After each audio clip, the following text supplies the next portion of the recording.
পরবর্তী ঘোষণা না দেয়া পর্যন্ত দুপুর ১২টার পর থেকে খাগড়াছড়ি ও ঢাকা খাগড়াছড়ি চট্টগ্রাম রুটে অবরোধ শিথিল করেছে যুগ্ম ছাত্র জনতা।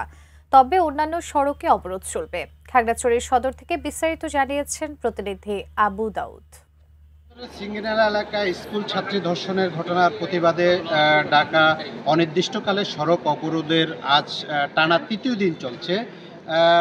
অবরোধের কারণে দূরপাল্লার সব ধরনের যানবাহন চলাচল বন্ধ রয়েছে। আভ্যন্তরীণ কোনো সড়কেই কোনো গাড়ি চলাচল করছে না। তবে একটা বিষয় লক্ষণীয় যে গত 2 দিন ধরে শহরে যে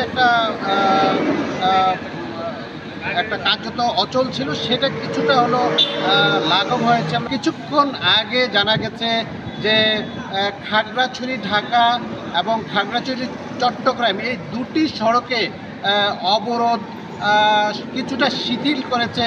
যারা অবরোধ আহ্বান করেছে যুগ্ম ছাত্র জনতা, তারা একটি প্রেস বিজ্ঞপ্তির মাধ্যমে জানিয়েছে এই দুই সড়কে অবরোধ শিথিল থাকলেও অন্যান্য সড়কে কিন্তু অবরোধ আগের মতোই অব্যাহত থাকবে।